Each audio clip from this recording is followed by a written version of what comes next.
Everyone, Mike Palmer from Know Your Rights Group and Success Coaching International with another very important live video update tonight. I've heard some crazy stories over the last few days, which I'll get into during this video. Things are getting completely out of control and we must now put a stop to this madness. Enough is now enough. So primarily, this video is targeted to all policy enforcers because that's all they are, they're just policies. Okay, primarily the police. It'll also obviously have application to court staff, sheriffs, things like that. But this is also important for everybody else in the general public to watch and to get their heads around as well, because we really need everyone to understand this message and we need everyone to pass this message around and especially ensure that these policy enforcers get this important point. So I did a video, it's a few weeks back now, entitled Where Do You Draw Your Line? It was one of our most well-received videos to date, and it was all about, where do you draw your line in the sand? What will you no longer accept? And so tonight's video is really asking the policy enforcers that same question. Okay, where do you draw your line? Where are you going to decide that enough is now enough?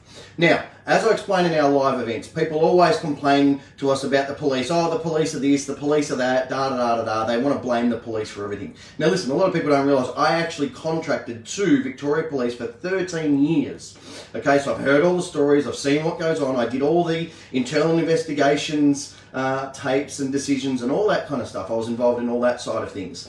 Okay, I know a lot of police officers personally, a few of them know me, but that beside the point. It's like anything, all right? There's good and bad in any profession. There's good cops, there's bad cops, okay? But they're all just men and women, basically essentially trying to do, their best. Most cops that I've come across, and that I speak to, they joined the force because they genuinely wanted to do the right thing. They wanted to stop bad guys, okay? But along the way, things have, gone astray. You've got to remember as well, a lot of these people join the force fresh out of high school. They're very young, they're very impressionable. They go into training at the academy. They're shown all these graphic pictures of accidents and mangled bodies and all this stuff, told speed, and they're brainwashed into believing that speed is this great big killer, even though of course we tell people it's only a factor, not even the factor, just a factor in 5% of accidents.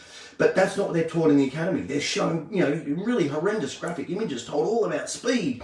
Okay, and then they go out and fresh out of the academy, out on the street, they do their basic, traffic duties, and then that indoctrination is complete. Okay, so they keep going through, of course they're given, traffic benchmarks, because police don't have quotas, as we know, as we've been told.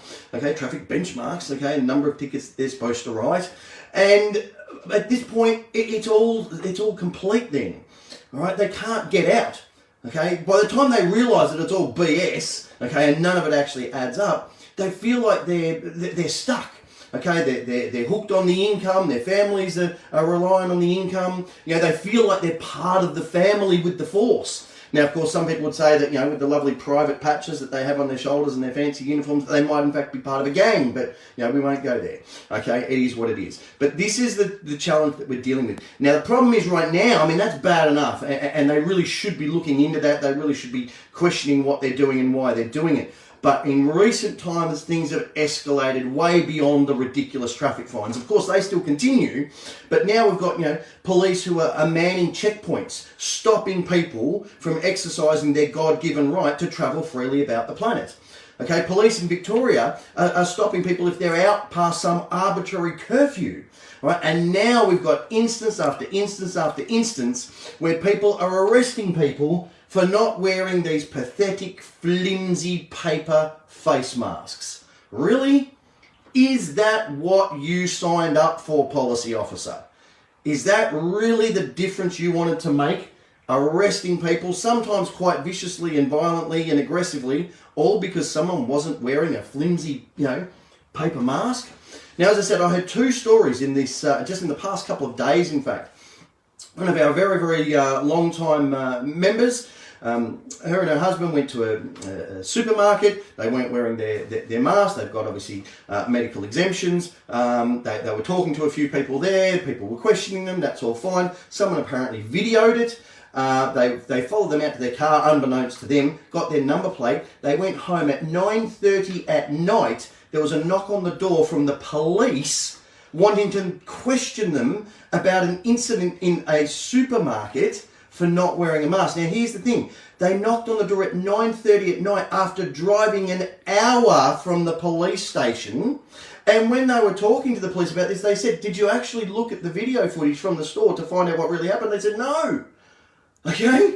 Now, you are outside your code of conduct. If you are operating, investigating a claim, and you haven't even looked at the footage, then you are in fact breaking curfew, because you have no right to be out past 8 o'clock at night.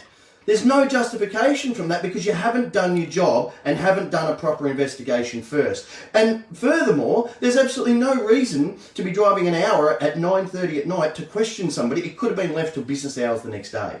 Okay, so that's one example. Now, there's another example, again, someone very close to me, a close and dear friend, was out with his partner, getting some dinner from a local restaurant or takeaway. They were standing there without their masks. There's no requirement to wear masks. The police have come in and created a scene. They have caused... Now, this guy was standing there with his hands in his pocket the whole time, and the police have escalated everything. All because of no flimsy paper mask. Ultimately, their food was ready. They said, "Great, we're going to grab our food and go." And the police capsicum sprayed him and his partner, tackled them to the ground. There was like 18 cops involved, all because he wasn't wearing a paper mask. Okay? Now, that is an absolutely ridiculous escalation and overreach of powers. Completely unnecessary. I mean, again, just logically, if they were worried that he might be spreading something because he wasn't wearing his mask, why tackle him to the ground, spray capsicum spray everywhere, have him and his partner sitting there coughing and spitting and spluttering with all this stuff, you know, out there in the public, spreading God only knows what he might have had? Okay, it makes absolutely no sense. Okay, and this is where things are becoming completely disproportionate.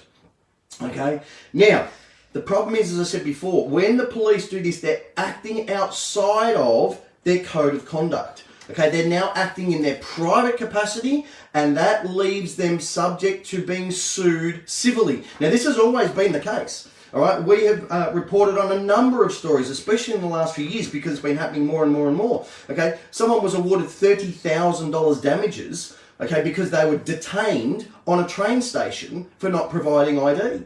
Okay, another gentleman was awarded hundreds of thousands of dollars in compensation because the police followed him home and then forced him, because he refused a breath test on his own property, which he had no requirement to do once he'd entered his own driveway.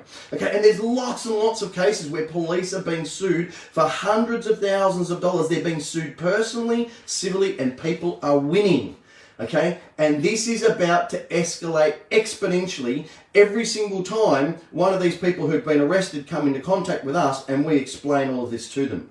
Okay, so this is an important warning to all these policy enforcers. Okay, you are not protected, by the law. You're not protected for that kind of overreach of police powers. Now, if you're a police officer or anybody else watching this, I urge you, go to Darren's constitutionwatch.com.au website and look up the police powers section. There's some very important information there. Okay? Police officers do not have protection from the government when they're acting outside of their code of conduct. Okay? Their pay slips, people don't understand that they work for a private corporation. Police officers, go and look at your pay slip. Does it come from the Victorian government, New South Wales government, Queensland government? No. It comes from the Victorian New South Wales State Police Force. It's a private corporation. It doesn't come from the government. Okay, now there was a case in Victoria where a couple of police officers tried suing the government, okay, for injuries that they sustained at work, but the government said that they were independent office holders, not employees of the state. So, I urge you, all of you, especially if you're a police officer watching this, okay, this is the article. It was from the Age newspaper, State Denies Duty of Care to Injured Police. And it says, in a bid to avoid a payout, the government is claiming that police officers are not technically employees of the state, but public officers conducting independent duties, absolving the government of civil liability for their injuries. The government denies that Mr. Boyer was employed by the government and says further that at all material times Mr. Boyer was executing independent duties cast upon him by reason of his oath taken under the Police Regulation Act 1958. The defence filed and the Supreme Court says the government denied it owed a duty of care to Mr. Boyer. So if you think that when you get sued because you have been, heavy-handed and arrested someone because they didn't wear one of these, okay, if you think that the state government's going to step up and look after you, they're not. Go and read the case, okay?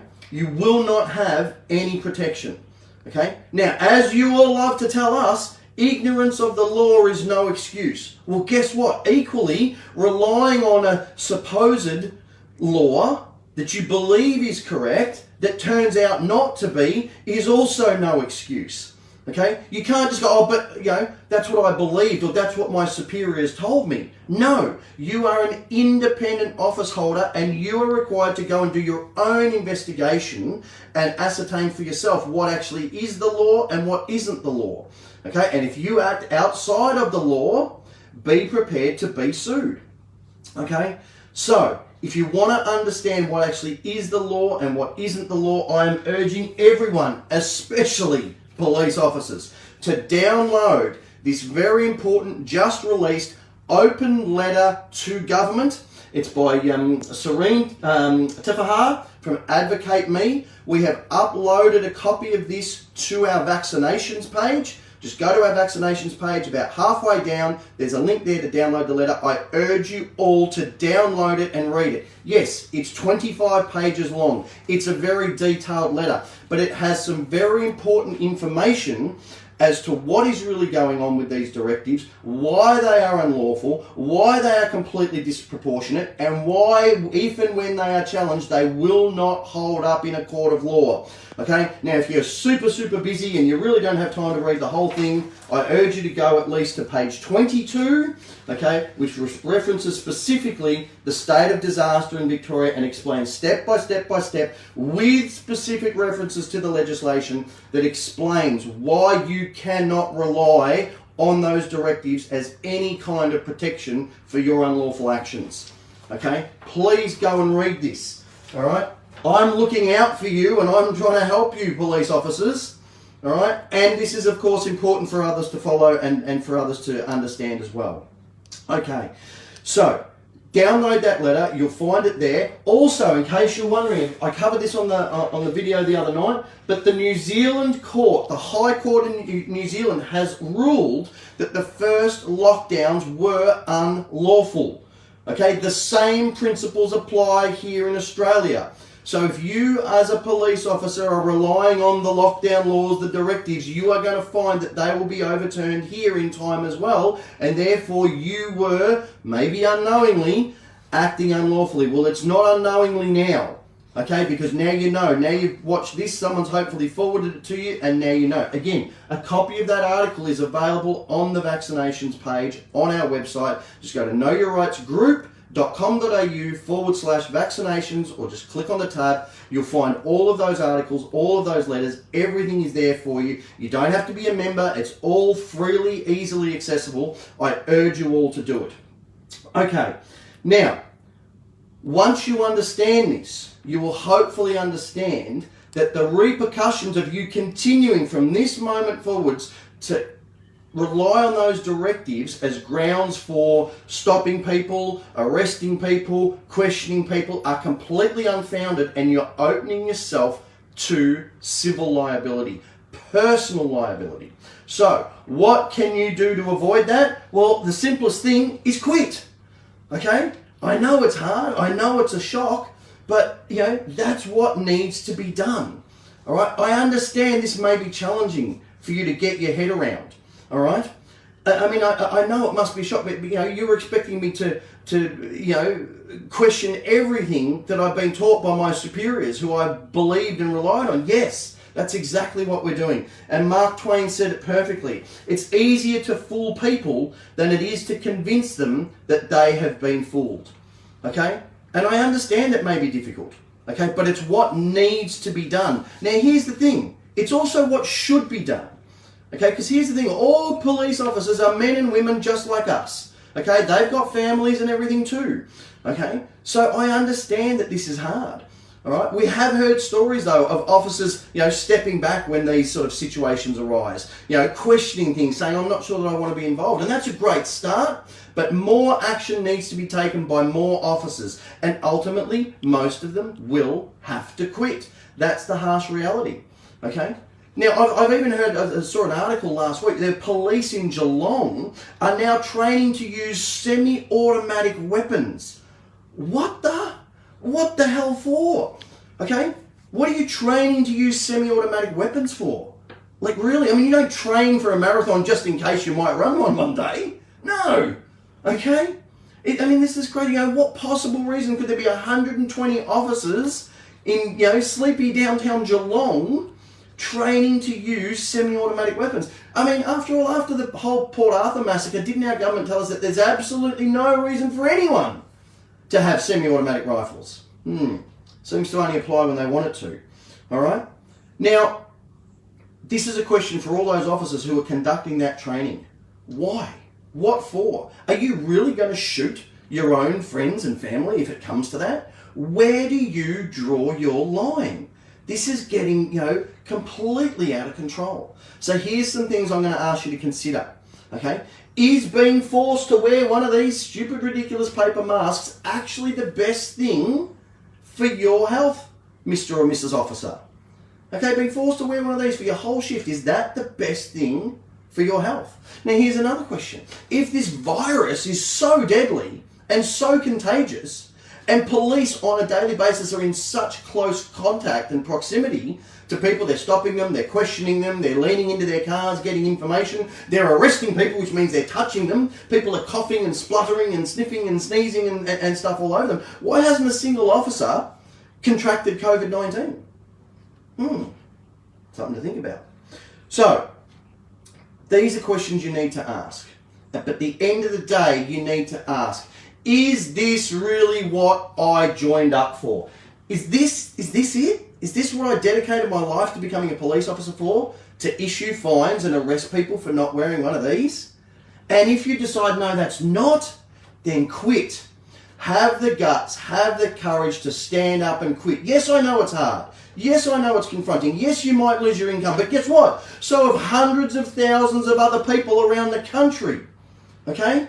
It is what it is. But I can promise you this. Losing your job for a short period of time and losing your income for a short period of time is going to cost you a lot less in the long run than if you keep relying on unlawful directives, arresting people, assaulting people, and then getting sued civilly. Because then you'll lose everything.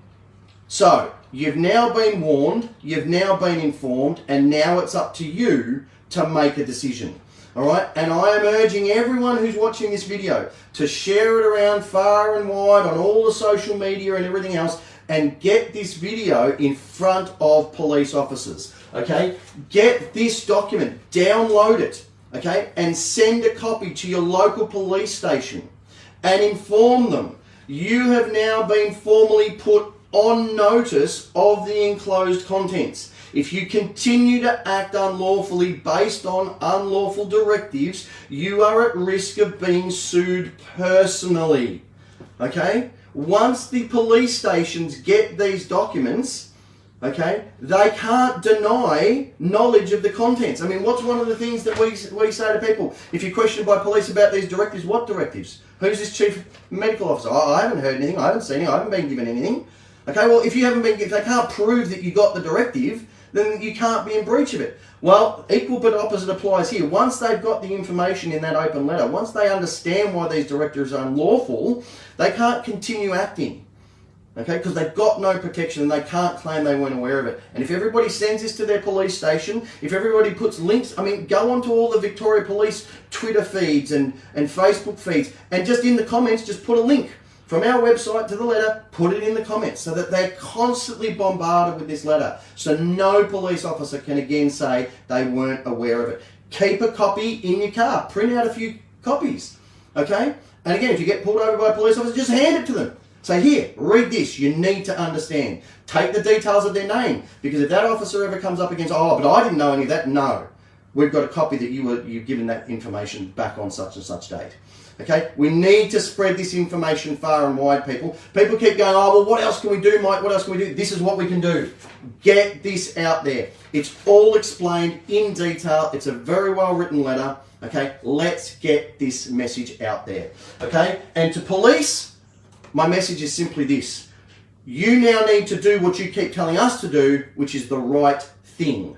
Okay? You can't keep acting on these unlawful directives anymore. You need to start investigating. You need to start asking questions. And you need to start understanding the truth. If you're a traffic cop, grab a copy of our Aussie Speeding Fines book.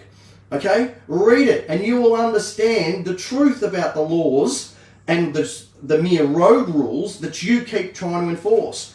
Okay? And for everyone else out there, of course, if you want to learn the truth about your rights, grab our Know Your Rights book.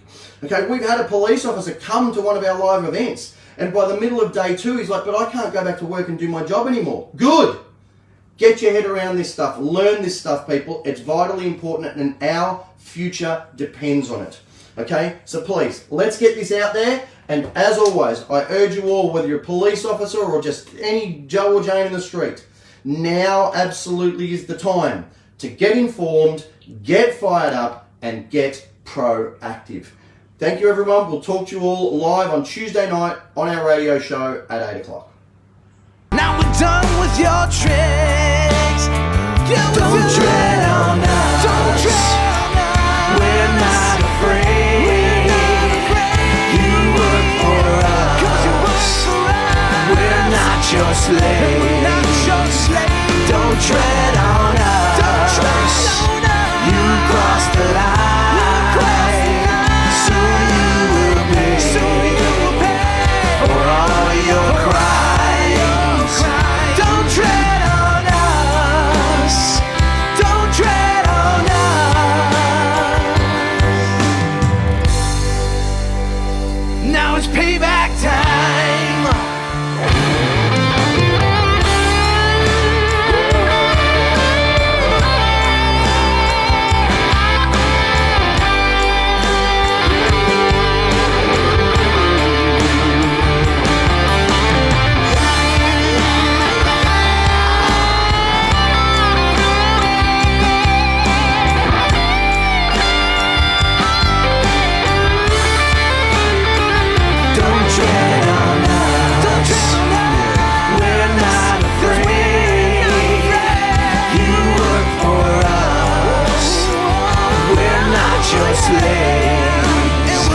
Don't tread on us.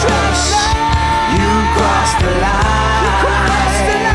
Soon you will pay. You're gonna pay for all your crimes. Don't tread.